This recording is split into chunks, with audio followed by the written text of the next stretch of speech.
नमस्कार साथियों, किसी ने कहा है देर से बनो पर जरूर कुछ बनो, क्योंकि वक्त के साथ लोग खैरियत नहीं हैसियत पूछते हैं।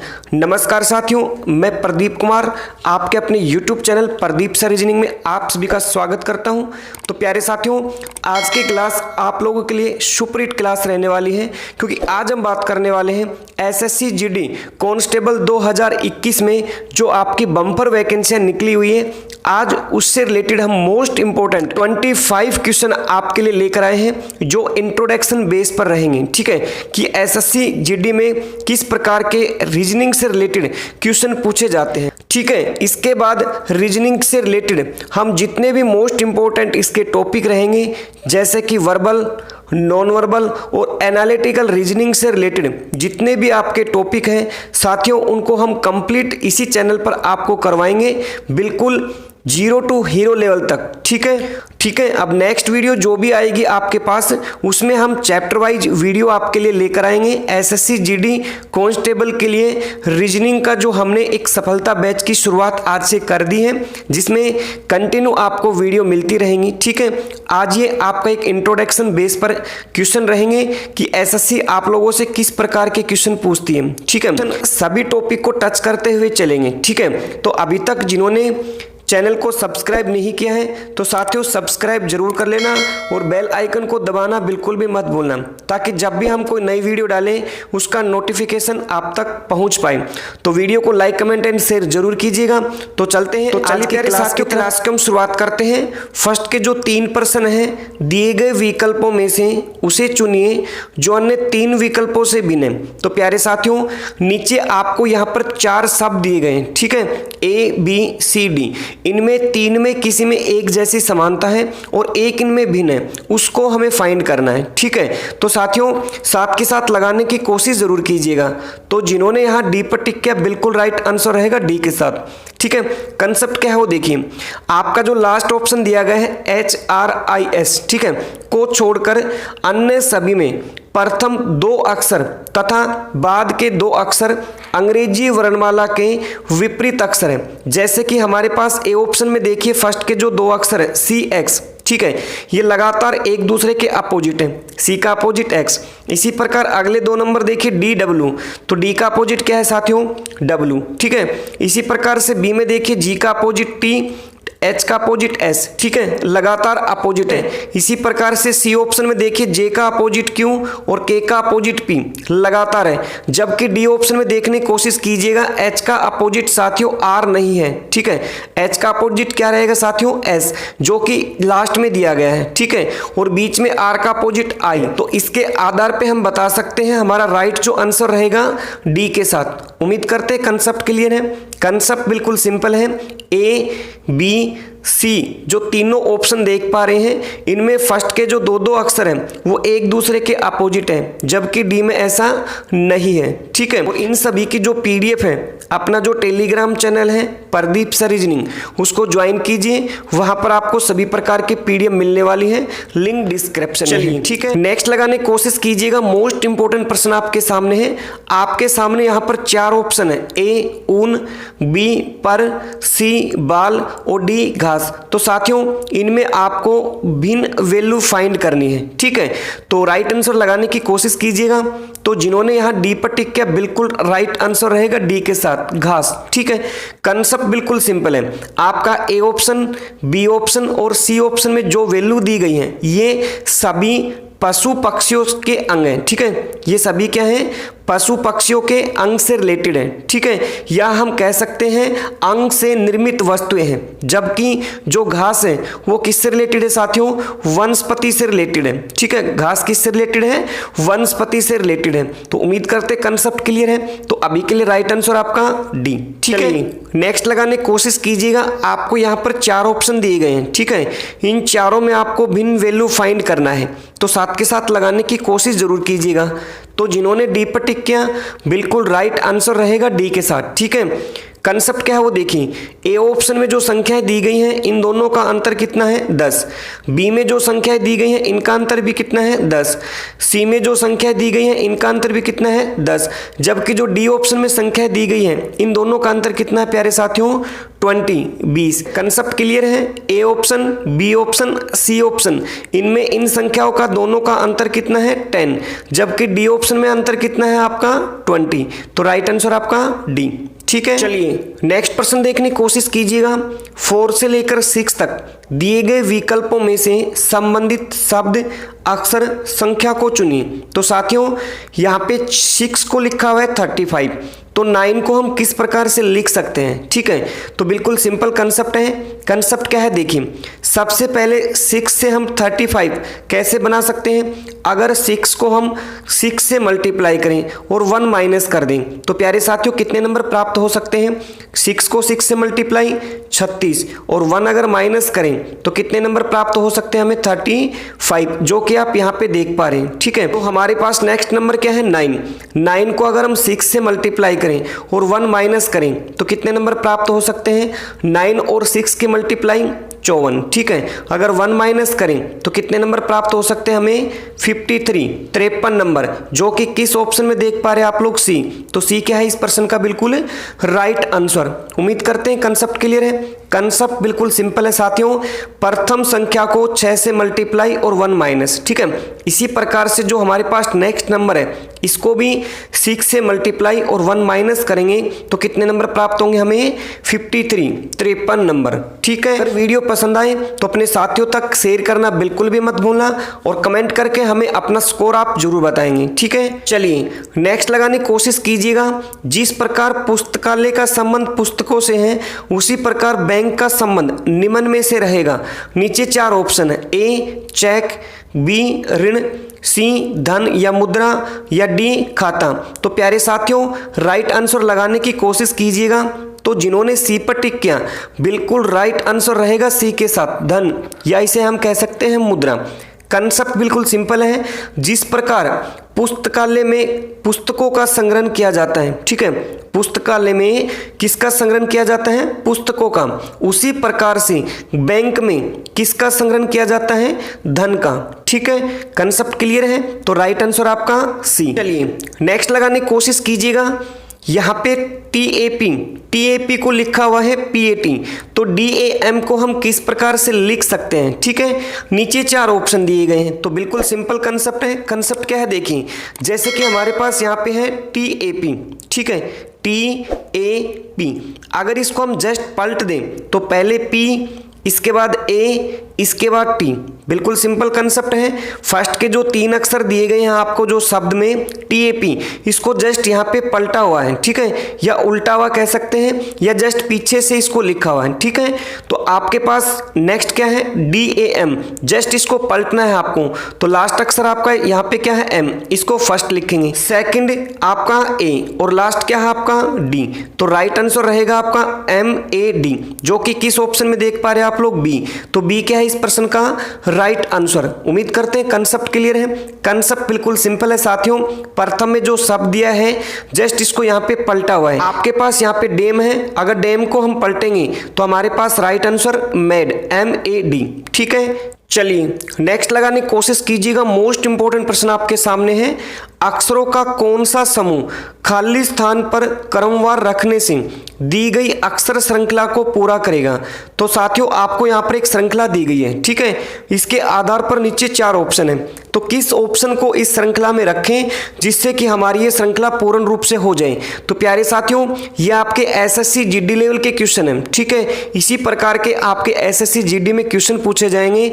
हम उम्मीद करते हैं 25 नंबर में से हम कोशिश करेंगे आपका एक भी नंबर नहीं कटने दें। ठीक है, तो इसी प्रकार कंटिन्यू वीडियो देखने के लिए चैनल को सब्सक्राइब जरूर कर लेना। तो चलते हैं इसके कंसेप्ट की तरफ। देखिए बिल्कुल सिंपल है। सबसे पहले हमारे पास यहाँ पे ए है। ठीक है, इसके बाद यहाँ पे ब्लैंक है, तो ब्लैंक के स्थान पे हम रख देंगे बी को। तो यहाँ पे एक जोड़ा हमारा हो चुका है ए और बी।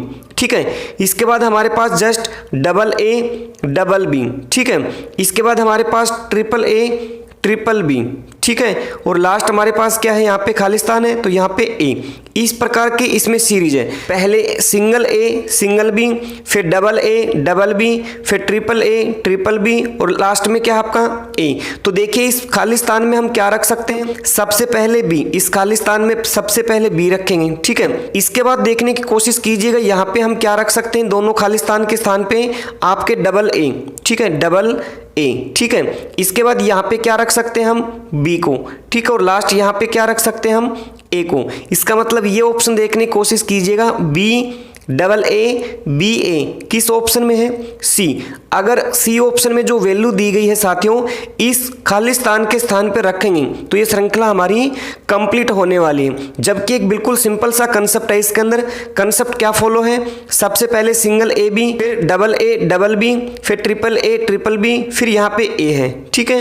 उम्मीद करते हैं कंसेप्ट क्लियर है। चलिए नेक्स्ट लगाने की कोशिश कीजिएगा। मोस्ट इंपोर्टेंट प्रश्न आपके सामने है, निम्न 4 विकल्पों में से कौन सा विकल्प नीचे दिए गए शब्दों का सार्थक क्रम दर्शाएगा। तो साथियों यहाँ पर आपको 6 डिजिट दी गई हैं, जैसे कि 1 नंबर में पुस्तक, 2 नंबर में शब्द, 3 नंबर में अक्षर, 4 में वाक्य, 5 में अध्याय और 6 में पृष्ठ, ठीक है। तो इनके आधार पर नीचे 4 ऑप्शन दिए गए हैं, तो इनको आपको सार्थक क्रम में दर्शाना है, ठीक है। तो देखिए सबसे पहला हमारा इन 6 डिजिट के अंदर से कौन सी वैल्यू आ सकती है, सबसे पहले अक्षर, ठीक है। सबसे पहले क्या आएगा साथियों, अक्षर यानी 3 नंबर, ठीक है। अक्षर से क्या बनते हैं प्यारे साथियों, शब्द यानी कि 2 नंबर, ठीक है। शब्दों से क्या बनते हैं, वाक्य यानी कि 4 नंबर, ठीक है। वाक्य से क्या बनते हैं आपके पृष्ठ यानी कि 6 नंबर, ठीक है। पृष्ठ से क्या बनते हैं आपके अध्याय यानी कि 5 नंबर, ठीक है। और अध्याय से क्या बनती है आपकी पुस्तक, मतलब आपका यहाँ पे 1। राइट आंसर रहेगा आपका यहाँ पर 3 2 4 6 5 1। किस ऑप्शन में देख पा रहे हैं आप लोग, डी। तो डी क्या है इस प्रश्न का बिल्कुल राइट आंसर। उम्मीद करते हैं कंसेप्ट क्लियर है। कंसेप्ट बिल्कुल सिंपल है। सबसे पहले यहाँ पे 3 नंबर यानी अक्षर, अक्षरों से हमारे यहाँ पर शब्द बनते हैं, शब्दों से वाक्य, वाक्य से पृष्ठ, पृष्ठ से अध्याय और अध्याय से क्या बनते हैं साथियों, पुस्तक। प्यारे साथियों वीडियो अगर पसंद आए तो वीडियो को लाइक कमेंट एंड शेयर जरूर कीजिएगा, ठीक है। इसी प्रकार से हम जबरदस्त आपकी जो प्रिपरेशन है वो बहुत ही अच्छे लेवल से करवाने वाले हैं, तो कंटिन्यू वीडियो में बने रहेंगे। चलिए नेक्स्ट लगाने की कोशिश कीजिएगा। राजू ऊपर से 10वें स्थान पर है, ठीक है। जो राजू है वो ऊपर से कितने नंबर पर है आपके सामने, 10वें नंबर पर, ठीक है। और रवि नीचे से, साथियों कौन, रवि, ठीक है। ये सेकंड व्यक्ति है रवि, नीचे से 21वें स्थान पर है। कितने नंबर पर है, 21वें स्थान पर है। और उनके बीच में 3 छात्र हैं, ठीक है। उनके बीच में कितने छात्र हैं, इनके बीच में यहाँ पर 3 छात्र हैं, ठीक है। तो बताएं कक्षा में कुल कितने छात्र हैं। प्यारे साथियों बिल्कुल सिंपल सा कंसेप्ट है। देखिए एक साइड से जो राजू है उसका नंबर कितना है, 10। सेकंड साइड से जो रवि है इसका स्थान कितना है यहाँ पे, 21, ठीक है। और इन दोनों के बीच में कितने नंबर हैं, 3। तो सिंपल सा आपको इन तीनों को ही ऐड करना है, ठीक है। 10, 3 और 21, अगर इन सभी को हम ऐड करेंगे तो कितने नंबर प्राप्त होंगे हमें यहाँ पे, 34। कितने नंबर, 34 नंबर। तो कक्षा में कुल कितने छात्र हैं, 34, यानी तो ए ऑप्शन बिल्कुल क्या है, राइट। उम्मीद करते हैं कंसेप्ट क्लियर है। चलिए नेक्स्ट लगाने की कोशिश कीजिएगा। पी टी का पिता है, ठीक है। जो ये पी है ये किसका पिता है, टी का। तो जस्ट नीचे हम टी को रखेंगे और ऊपर पी को, छोटा रिलेशन नीचे बड़ा रिलेशन ऊपर। तो टी का पिता है, इसका मतलब पिता कौन है इसके अंदर आपका, पी। किसका, टी का। अगर पी पिता है तो इसको हम प्लस से इंडिकेट करेंगे, ठीक है। पुरुष को प्लस से इंडिकेट और महिला को माइनस से, ठीक है। आगे बढ़िए। टी एम की पुत्री है, ठीक है। जो टी है ये किसकी पुत्री है, एम की। तो एम जस्ट ऊपर होगा, ठीक है। टी एम की पुत्री है, पुत्री कौन है प्यारे साथियों, टी। इसका मतलब ये क्या है, माइनस, ठीक है। अब हमें कन्फर्म है पी जो है वो टी का पिता है, तो एम टी की क्या है, माँ, ठीक है। क्या है इसकी, माँ। इसका मतलब ये दोनों आपस में क्या है, पति पत्नी, ठीक है। तो एम माइनस यानी महिला है और पी पुरुष, ठीक है। ये दोनों क्या है आपस में पति पत्नी है, ठीक है। ये पति है और ये एम क्या है, पत्नी, ठीक है। आगे चलिए। एम के की पुत्री है।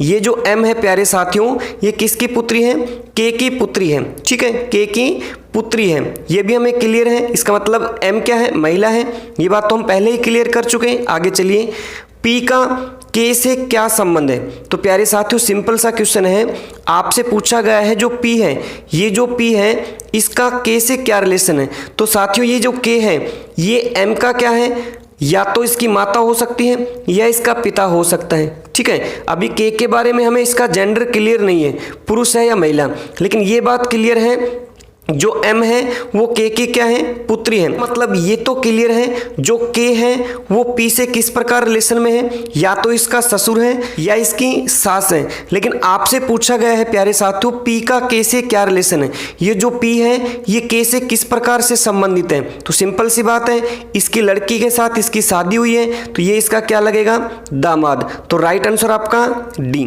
उम्मीद करते कंसेप्ट क्लियर है। चलिए नेक्स्ट लगाने की कोशिश कीजिएगा। मोस्ट इंपोर्टेंट प्रश्न आपके सामने है, प्लस को यहाँ पे भाग, ठीक है, भाग को यहाँ पे गुना और गुना को यहाँ पे योग के लिए इंडिकेट किया गया है। ठीक है, तो नीचे दिए गए समीकरण में से कौन सा सही है। तो साथियों नीचे 4 समीकरण दिए गए हैं। ठीक है, इन चारों में से कौन सा समीकरण बिल्कुल राइट है। तो प्यारे मित्रों हमने आपको बता रखा है, सबसे पहले इस प्रकार के क्वेश्चन में सबसे पहले आप डी ऑप्शन को चेक करेंगे, इसके बाद बी, इसके बाद सी और इसके बाद ए ऑप्शन को आपको चेकआउट करना है। ठीक है, चलिए अभी हम क्वेश्चन को सोल्व आउट करते हैं। देखिए सबसे पहले हम इसमें डी ऑप्शन को फाइंड आउट करेंगे। ठीक है, जैसे कि हमारे पास यहाँ पे समीकरण है, इसको हम नोट डाउन कीजिए। यहाँ पे 10, 2, 1 और 6। ठीक है, अब देखिए यहाँ पे इसने कहा प्लस को भाग, ठीक है, प्लस इन दोनों के बीच में है तो यहाँ पे हम भाग रख देंगे इस प्रकार से। ठीक है, नेक्स्ट देखिए डिवाइड का मतलब यहाँ पे गुना है। ठीक है, तो इनके बीच में डिवाइड कहीं पर नहीं है तो इसका कोई रोल नहीं है। ठीक है, आगे चलिए मल्टीप्लाई का मतलब यहाँ पे योग है, तो मल्टीप्लाई यहाँ 2 और 1 के बीच में है तो मल्टीप्लाई का मतलब योग है। ठीक है, और नेक्स्ट यहाँ पे क्या है, इक्वल टू, तो इक्वल टू हम सेम रखेंगे। ठीक है, बस इसको आपको सिंपली सोल्व करना है। कीजिए 2 को अगर 10 पे डिवाइड करें तो कितने टाइम जाएगा, यहाँ पे 5 टाइम। ठीक है, नेक्स्ट यहाँ पे +1 और इक्वल टू कितने आपके 6। तो यहाँ पे देखने की कोशिश कीजिएगा 5 और 1 कितने हो जाएंगे आपके यहाँ पे 6 नंबर। ठीक है, और इक्वल टू में भी कितने नंबर यहाँ पे 6, मतलब 6 के बराबर अगर 6 है, वैल्यू बिल्कुल क्या है, राइट। इसका मतलब राइट आंसर किसके साथ रहेगा आपका, डी ऑप्शन के साथ। ठीक है, उम्मीद करते हैं कंसेप्ट क्लियर है। चलिए नेक्स्ट लगाने की कोशिश कीजिएगा। मोस्ट इंपोर्टेंट प्रश्न आपके सामने है, कौन सा शब्द, ये जो आप शब्द देख पा रहे हैं यहाँ पर कार्डियोग्राम शब्द के अक्षरों से नहीं बनाया जा सकता। तो साथियों नीचे 4 ऑप्शन दिए गए हैं। ठीक है, इस शब्द के आधार पर कौन सा शब्द नीचे नहीं बनाया जा सकता, तो राइट आंसर लगाने की कोशिश कीजिएगा।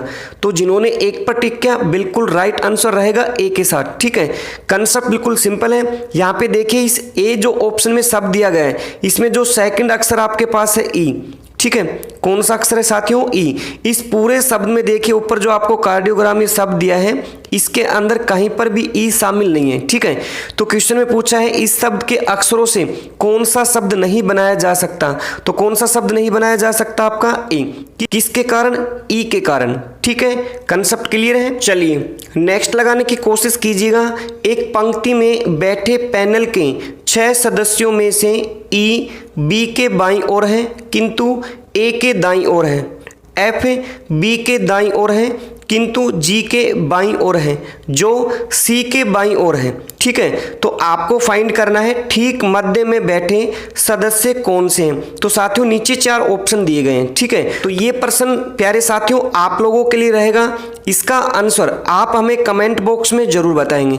उम्मीद करते हैं सभी इसका आंसर बिल्कुल सही देंगे। ठीक है, चलिए नेक्स्ट लगाने की कोशिश कीजिएगा। मोस्ट इंपोर्टेंट प्रश्न आपके सामने है।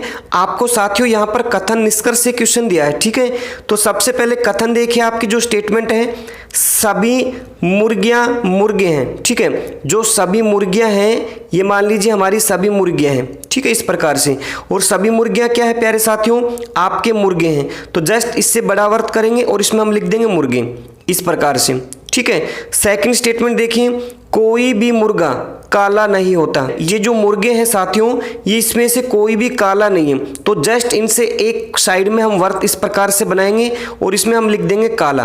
ठीक है। इसका मतलब मुर्गे और काले का आपस में कोई रिलेशन नहीं है, ठीक है। इन दोनों के बीच में हम क्रॉस को इस प्रकार डाल देंगे, ठीक है। आगे चलिए, निष्कर्ष देखिए आप लोग, सभी मुर्गे मुर्गियां होती हैं। तो साथियों सभी मुर्गे मुर्गियां हो सकती हैं? बिल्कुल नहीं। जब हम बाहर से अंदर की तरफ इंडिकेट करेंगे, हमारी कौन सी कंडीशन सही होती है साथियों? कुछ वाली कंडीशन। यहाँ पे लिखा हुआ है सभी, इसका मतलब फर्स्ट का निष्कर्ष हमारा रॉन्ग है, गलत है, ठीक है।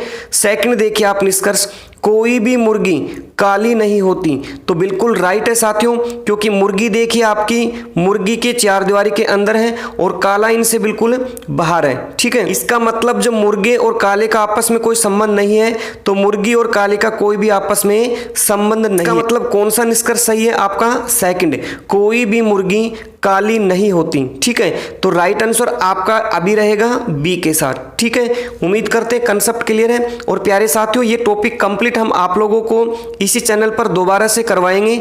एक बार हमने क्लियर कर रखा है, प्लेलिस्ट में जाकर आप चेक कर सकते हैं। फिर भी हम एसएससी जीडी लेवल के जितने भी टॉपिक हैं उनको चैप्टर वाइज इसके जस्ट बाद हम आपके लिए जो वीडियो लेकर आएंगे उसमें चैप्टर वाइज सभी टॉपिक को हम अच्छे से कवर करवाएंगे, ठीक है। अभी के लिए ये हम एक इंट्रोडक्शन बेस पर एक टेस्ट लिया आपका, ठीक है। चलिए नेक्स्ट लगाने की कोशिश कीजिएगा।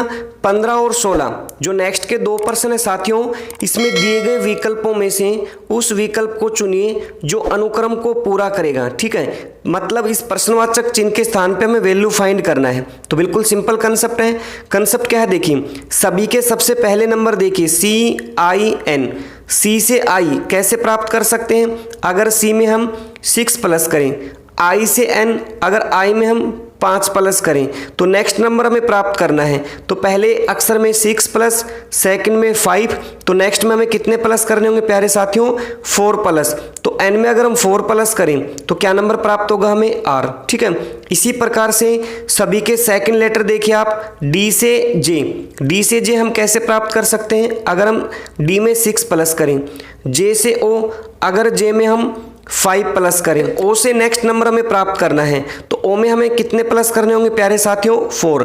O में अगर हम 4 प्लस करें तो क्या प्राप्त होगा हमें यहाँ पे? S, ठीक है। लास्ट नंबर देखिए आपका यहाँ पे E से K प्राप्त करने के लिए 6 प्लस, K से P 5 प्लस, तो P से नेक्स्ट नंबर हमें प्राप्त करना है तो कितने प्लस करने होंगे हमें? 4। तो P में अगर 4 प्लस करें तो क्या प्राप्त होगा यहाँ पे? T। तो राइट आंसर हमारा अभी के लिए RST, जो कि किस ऑप्शन में देख पा रहे हैं आप लोग? बी। तो बी ऑप्शन क्या है इस प्रश्न का? बिल्कुल राइट आंसर। उम्मीद करते हैं कंसेप्ट क्लियर है। कंसेप्ट बिल्कुल सिंपल है साथियों, प्रथम अक्षर में 6 प्लस, सेकंड में 5 और नेक्स्ट में 4 नंबर की वृद्धि की गई है, ठीक है। चलिए नेक्स्ट लगाने की कोशिश कीजिएगा। मोस्ट इंपोर्टेंट प्रश्न आपके सामने है। इस प्रश्नवाचक चिन्ह के स्थान पे हमें वैल्यू फाइंड करना है, ठीक है। नीचे 4 ऑप्शन दिए गए हैं तो बिल्कुल सिंपल सा कंसेप्ट है। कंसेप्ट क्या है देखिए, तो साथियों ये जो आपको यहाँ पे नंबर दिए गए हैं 149, 121, 289, यहाँ पे ये जो नंबर दिए गए हैं आप देखने की कोशिश कीजिएगा किसी न किसी संख्या के वर्ग के नजदीक है। जैसे कि हम बात करें 1, तो 1 में तो 1 का ही वर्ग है, ठीक है। नेक्स्ट हमारे पास 49 49 नंबर किसका वर्ग है? 7 का वर्ग। नेक्स्ट 121 किसका वर्ग है? 11 नंबर का वर्ग। यहाँ पे हमें फाइंड करना है, ठीक है। और लास्ट नंबर 289 ये किसका वर्ग है प्यारे साथियों? 17 नंबर का वर्ग है, ठीक है। तो देखिए यहाँ पे सबसे पहले 1 का वर्ग, फिर 7 का वर्ग, फिर 11 का वर्ग, यहाँ पे हमें फाइंड करना है। और लास्ट यहाँ पे कितने नंबर का वर्ग है? 17 का। इसका मतलब यहाँ पे 1, फिर 7, फिर 11, तो इसके बाद कितने नंबर का वर्ग मिलेगा साथियों? 13 नंबर, 13 नंबर का वर्ग। तो 13 नंबर का वर्ग कितना रहेगा? 169 नंबर। तो इस प्रश्नवाचक चिन्ह के स्थान पे कितने नंबर मिलेंगे आपको? 169, ठीक है। उम्मीद करते हैं कंसेप्ट क्लियर है। सबसे पहले 1 का वर्ग, फिर आपका 7 का वर्ग, फिर 11 का वर्ग, फिर 13 का वर्ग और लास्ट कितने का वर्ग है यहाँ पे? 17 नंबर का वर्ग है, ठीक है। चलिए नेक्स्ट प्रश्न मोस्ट इंपोर्टेंट प्रश्न आपके सामने है, साथ के साथ लगाने की कोशिश जरूर कीजिएगा। यदि राम श्याम से कम तेज दौड़ता है, ठीक है। यदि राम किससे कम तेज दौड़ता है प्यारे साथियों? श्याम से। तो श्याम को हम जस्ट यहाँ पे ऊपर रखेंगे इस प्रकार से, ठीक है, और राम को नीचे, ठीक है। आगे चलिए, और श्याम लाल जितना ही तेज, जो श्याम है वो किसके जितना? लाल के जितना। तो लाल इसके इक्वल रखेंगे इस प्रकार से, ठीक है। श्याम लाल जितना ही तेज किंतु टॉम से कम तेज दौड़ता है। प्यारे साथियों, ये जो आप श्याम देख पा रहे हैं, ये श्याम लाल के जितना तो तेज दौड़ता है लेकिन टॉम जितना नहीं। इसका मतलब टॉम कहाँ पे होगा, जस्ट इससे भी ऊपर होगा। ठीक है, टॉम कहाँ पे होगा, श्याम से भी ऊपर। आगे देखिए तो सबसे तेज कौन दौड़ता है, तो बिल्कुल सिंपल है, सबसे तेज कौन दौड़ता है साथियों, टॉम। ठीक है, तो राइट आंसर आपका सी।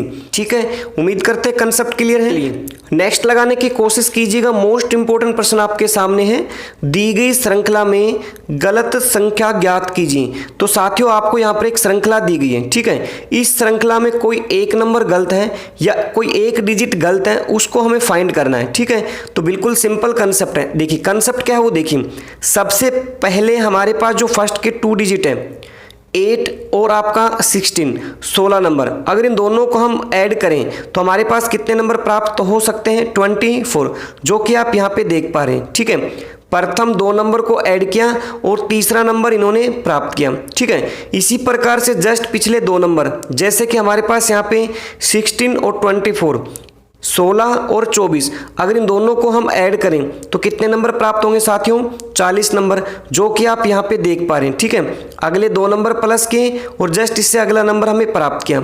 आगे देखिए इसी प्रकार से नेक्स्ट हमारे 2 नंबर 24 और हमारे पास 14, 40 नंबर, अगर इन दोनों को हम प्लस करें तो कितने नंबर प्राप्त होंगे साथियों, हमें 64 नंबर, जबकि आप यहाँ पे कितने नंबर देख पा रहे हैं, 62 नंबर।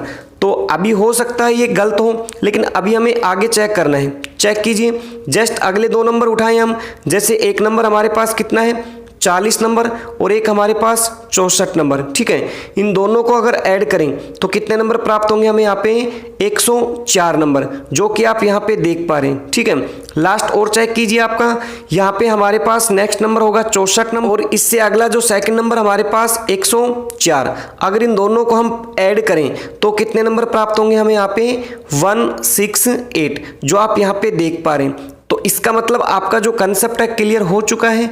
इस 62 के स्थान पे कितने नंबर आने चाहिए प्यारे साथियों, 64 नंबर। ठीक है, तो इस श्रृंखला में जो गलत वैल्यू है वो कौन सी वैल्यू दी गई है, 62 नंबर, जो कि किस ऑप्शन में दी गई आपको, सी ऑप्शन में। ठीक है, कंसेप्ट बिल्कुल सिंपल है। प्रथम 2 संख्या को ऐड किया, थर्ड नंबर प्राप्त किया, फिर थर्ड नंबर और उससे पिछला वाला 1 नंबर को ऐड किया और नेक्स्ट नंबर हमें प्राप्त किया। ठीक है, चलिए नेक्स्ट लगाने की कोशिश कीजिएगा। मोस्ट इंपोर्टेंट प्रश्न आपके सामने है, कुछ समीकरण किसी विशेष प्रणाली के आधार पर हल किए गए हैं, इसी आधार पर हल न किए गए समीकरण का सही उत्तर ज्ञात कीजिए। तो प्यारे साथियों यहाँ पे जैसे आप देख पा रहे हैं 3 × 5 / 7, इसको यहाँ पे लिखा है 573। ठीक है, नेक्स्ट हमारे पास 8 × 6 / 3, इसको लिखा है 638। नेक्स्ट हमारे पास है 3 × 7 / 5, इसको यहाँ पे लिखा है 753।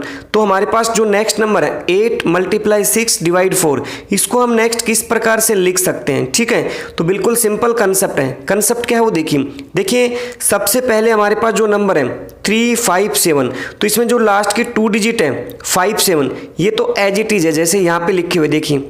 ठीक है, लास्ट के 2 डिजिट पहले लिख दिए और फर्स्ट के जो डिजिट है इसको लास्ट में रख दिया। ठीक है, जैसे कि नेक्स्ट में देखिए आप, लास्ट के 2 डिजिट क्या है, 63 नंबर, 6 और 3, ये तो फर्स्ट में डाल दिए यहाँ पे और फर्स्ट का नंबर यहाँ पे लास्ट में ऐड कर दिया। ठीक है, इसी प्रकार से हमारे पास देखिए ये लास्ट के 2 डिजिट कितने यहाँ पे 75, ये तो फर्स्ट में, इसके बाद जो फर्स्ट नंबर है 3, ये इसके लास्ट में। इसी प्रकार से हमारे पास जो सीरीज है 864, इसमें लास्ट 2 डिजिट क्या है साथियों, 64 नंबर। तो सबसे पहले हम 64 नंबर को यहाँ पे नोट डाउन करेंगे। ठीक है, और इसके बाद जो फर्स्ट नंबर हमारे पास है, फर्स्ट नंबर क्या है यहाँ पे 8, इसको हम लास्ट में यहाँ पे रखेंगे। तो हमारा राइट आंसर होगा यहाँ पे 648, जो कि किस ऑप्शन में है, सी। तो सी क्या है इस प्रश्न का बिल्कुल राइट आंसर। उम्मीद करते हैं कंसेप्ट क्लियर। चलिए नेक्स्ट लगाने की कोशिश कीजिएगा। मोस्ट इंपोर्टेंट प्रश्न आपके सामने है, दिए गए समीकरण को संतुलित करने तथा स्टार चिन्हों को प्रतिस्थापित करने के लिए गणितीय चिन्हों का सही क्रम समूह चुनिए। तो साथियों यहाँ पर एक समीकरण दिया गया है। ठीक है, इनके बीच में आपको स्टार भी दिए गए हैं, इन स्टार के स्थान पे नीचे 4 ऑप्शन दिए गए हैं जिसमें कुछ गणितीय चिन्ह दिए गए हैं। ठीक है, तो इनमें से किस गणितीय चिन्ह का प्रयोग करें जिससे कि हमारा ये जो क्वेश्चन है ये बिल्कुल राइट हो जाए। तो बिल्कुल सिंपल सा कंसेप्ट है साथियों। सबसे पहले हमारे पास जो हमारा समीकरण है उसको हम यहाँ पे नोट डाउन करेंगे, 2 3 2 4 8। ठीक है, फिर इसके बाद हम 1 बाई 1 ऑप्शन को चेक करेंगे। तो इसमें जो राइट आंसर रहेगा आपका बी है। ठीक है, जैसे कि मान लीजिए पहले स्टार के स्थान पे हम मल्टीप्लाई को रखें। ठीक है, सेकंड स्टार के स्थान पे हम माइनस को रखें। ठीक है, तीसरे स्टार के स्थान पे हम प्लस को रखें और लास्ट हमारे पास क्या है स्टार, इसके स्थान पे हम डिवाइड को रखें। बस सिंपली आपको इसको सोल्व आउट करना है। जैसे कि सबसे पहले मल्टीप्लाई, तो 3 और 2 की मल्टीप्लाई यहाँ पे 6। ठीक है, नेक्स्ट हमारे पास -2 + 4 इक्वल टू कितने आपके पास 8 आपका। यहाँ पे देखिए 6 आपके प्लस के हैं और 4 भी प्लस का है। 6 और 4 कितने हो जाएंगे हमारे पास 10, और ये 2 किसका है साथियों, माइनस का। तो 10 में से 2 को अगर माइनस करेंगे तो कितने नंबर प्राप्त होंगे हमें 8, और इक्वल टू में भी कितने नंबर हमारे पास 8। इसका मतलब 8 के बराबर 8 है। अगर दोनों वैल्यू इक्वल है इसका मतलब ये समीकरण हमारा बिल्कुल राइट है। किस ऑप्शन को रखने से, बी ऑप्शन को रखने से। ठीक है, तो इस प्रश्न का राइट आंसर बी। उम्मीद करते हैं कंसेप्ट क्लियर है। चलिए नेक्स्ट लगाने की कोशिश कीजिएगा। एक शाम राजा ने सूर्य की ओर चलना शुरू किया। इसका मतलब सिंपल है, मान लीजिए ए पॉइंट है। ठीक है, इस ए पॉइंट से राजा ने किस दिशा की तरफ चलना शुरू किया, शाम के समय सूर्य की ओर। तो हमें क्लियर है शाम के समय सूर्य की पोजीशन किस दिशा में प्यारे साथियों, पश्चिम दिशा की तरफ। ठीक है, जब सूर्य आपका अस्त होता है, छिपता है, तो पश्चिम दिशा की तरफ। सूर्य उदय होता है मतलब सुबह के साइड सूर्य की पोजीशन होगी आपकी पूर्व साइड में। ठीक है, तो अभी शाम के समय बताइए, इसका मतलब पश्चिम दिशा की तरफ राजा ने चलना शुरू किया। ठीक है, आगे देखिए, थोड़ी दूर चलकर वह अपनी दाईं ओर घूमा। तो अब इस राजा का दायां जस्ट ऊपर की तरफ इस प्रकार से। ठीक है, और फिर अपनी दाईं ओर घूमा, तो इसका अब दायां किस दिशा में प्यारे साथियों, इस दिशा की तरफ। ठीक है, आगे चलिए, थोड़ी दूर चलकर वह फिर अपनी दाईं ओर घूमा। तो अब इस राजा का दाएं कहाँ है साथियों, जस्ट नीचे की तरफ यानी दक्षिण दिशा की तरफ। ठीक है, आगे चलिए, तो बताएं उसका मुंह किस दिशा में। तो बिल्कुल सिंपल है, उसका मुख किस दिशा में प्यारे साथियों, दक्षिण दिशा में। अब उस व्यक्ति का मुख है यानी राजा का मुख किस दिशा में, दक्षिण दिशा में। इसका मतलब राइट आंसर आपका ए। बिल्कुल सिंपल सा क्वेश्चन आपके सामने है। ठीक है, चलिए नेक्स्ट प्रश्न लगाने की कोशिश कीजिएगा।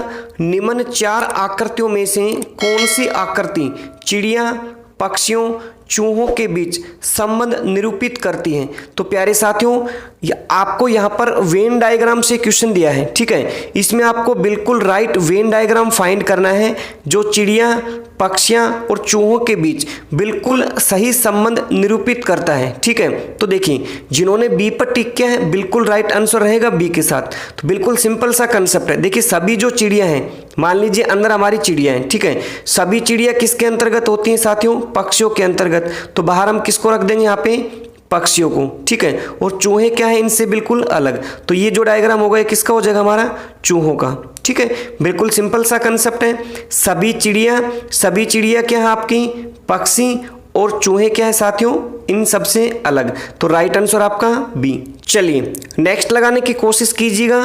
कौन सी उत्तर आकृति केवल दी गई आकृति के घटकों से नहीं बनी। तो प्यारे साथियों ये जो प्रश्न आकृति में आपको एक फिगर दी गई है, नीचे इसके आधार पर उत्तर आकृति में 4 फिगर और दी गई हैं। ठीक है, तो इन उत्तर आकृति में फाइंड करना है ऐसे कौन से घटक नहीं है जिससे ये आपकी फिगर नहीं बनी हो। ठीक है, ए बी सी डी में। तो जिन्होंने यहाँ सी पर टिक किया बिल्कुल राइट आंसर रहेगा आपका सी के साथ। ठीक है, सी में जो फिगर दी गई है इसके घटकों से ये फिगर आपकी नहीं बनी। तो राइट आंसर आपका सी। चलिए नेक्स्ट प्रश्न लगाने की कोशिश कीजिएगा। मोस्ट इंपोर्टेंट प्रश्न आपके सामने है। कौन सी उत्तर आकृति प्रश्न आकृति के पैटर्न को पूरा करेगी। तो प्यारे साथियों ये जो प्रश्न आकृति में फिगर देख रहे हैं, यहाँ पे उत्तर आकृति में से कोई एक फिगर आने वाली है जिसके कारण हमारी ये प्रश्न आकृति कंप्लीट हो जाएगी। तो राइट आंसर लगाने की कोशिश कीजिएगा। तो प्यारे साथियों इस प्रश्न का राइट आंसर रहेगा बी के साथ। ठीक है, जो बी में फिगर देख पा रहे हैं, अगर इस फिगर को हम यहाँ पे रखेंगे तो ये जो प्रश्न आकृति में फिगर दी गई है ये हमारी कंप्लीट हो जाएगी। देखिए हमारे पास यहाँ पे इस प्रकार का जो सर्कल है, इस सर्कल को हम यहाँ पे रखेंगे। ठीक है, इसमें डॉट है यहाँ पे, तो इसके अंदर भी डॉट होगा। ठीक है, यहाँ पे इस प्रकार से। इसके बाद ये जो फिगर कुछ इस प्रकार से रहेगी। ठीक है, इसके बाद यहाँ पे 2 डॉट हो जाएंगे जैसे यहाँ पे आप देख पा रहे हैं। ठीक है, इसके बाद हमारे पास ये जो इस प्रकार की लाइन है, ये लाइन इस लाइन को कवर करेगी। ठीक है, तो हमारा जो फिगर है ये कंप्लीट हो जाएगा किस ऑप्शन को रखने से, बी ऑप्शन को रखने से। उम्मीद करते हैं कंसेप्ट क्लियर है। नेक्स्ट प्रश्न लगाने की कोशिश कीजिएगा, मोस्ट इंपोर्टेंट प्रश्न आपके सामने है। और प्यारे साथियों, ये प्रश्न इस वीडियो का अंतिम प्रश्न रहेगा, तो राइट लगाने की कोशिश जरूर कीजिएगा। उस उत्तराकृति को चुनिए जिसमें प्रश्न आकृति निहित है। जैसे कि कंसेप्ट आपको समझ में आ चुका है, क्वेश्चन बिल्कुल सिंपल है। ये जो प्रश्न आकृति में आप फिगर देख पा रहे हैं, ठीक है, ये फिगर नीचे इन 4 उत्तर आकृतियों में कहीं ना कहीं छिपी हुई है। तो हमें उस उत्तर आकृति को फाइंड करना है जिसमें ये प्रश्न आकृति छिपी हुई है। तो बिल्कुल राइट आंसर रहेगा आपका डी के साथ। जिन्होंने डी पर टिक किया, बिल्कुल राइट आंसर डी है। जैसे कि देखिए, हमारी ये जो फिगर देख रहे हैं कुछ इस प्रकार की बनी हुई है, ठीक है। तो ये फिगर यहाँ पे देखने की कोशिश कीजिएगा आप यहाँ पे, ठीक है। बिल्कुल राइट आंसर रहेगा किस ऑप्शन के साथ, आपका डी ऑप्शन के साथ। प्रश्न आकृति में फिगर देख पा रहे हैं, इस प्रकार की फिगर देखिए, ये कुछ इस प्रकार की बनी हुई है, ठीक है। ये ऊपर लाइन है तो यहाँ पे ऊपर देखिए आप, ठीक है। और ये इस प्रकार की फिगर है, ये यहाँ पे देखने की कोशिश कीजिए। इसका मतलब प्रश्न आकृति की जो फिगर है वो कौन सी उत्तराकृति में छिपी हुई है, डी उत्तराकृति में छिपी है, ठीक है। तो राइट आंसर आपका डी। तो उम्मीद करते हैं प्यारे साथियों आज के सभी प्रश्न आपको अच्छे से समझ में आ चुके हैं, ठीक है। ये आपके एसएससी जीडी पैटर्न के क्वेश्चन रहेंगे, ठीक है। इसमें हमने केवल एक इंट्रोडक्शन बेस पर आपके 25 क्वेश्चन को शामिल किया है। ये जो 25 क्वेश्चन है ये सभी टॉपिक को टच करते हुए चलेंगे, ठीक है। इन सभी की जो पीडीएफ है, अपना जो टेलीग्राम चैनल है प्रदीप सर रीजनिंग, उसको ज्वाइन कीजिए। वहां पर आपको सभी प्रकार की पीडीएफ मिलने वाली है, लिंक डिस्क्रिप्शन में है, ठीक है। तो इस एसएससी जीडी कांस्टेबल रीजनिंग सफलता बैच का आप भरपूर फायदा उठाइए। कंटिन्यू वीडियो में बने रहेंगे, कंटिन्यू वीडियो आपको देखनी है। अगर वीडियो पसंद आती है तो अपने दोस्तों तक शेयर करना बिल्कुल भी मत भूलना, ठीक है। इसके बाद इसके नेक्स्ट भाग मिलते हैं, तब तक के लिए सभी का धन्यवाद।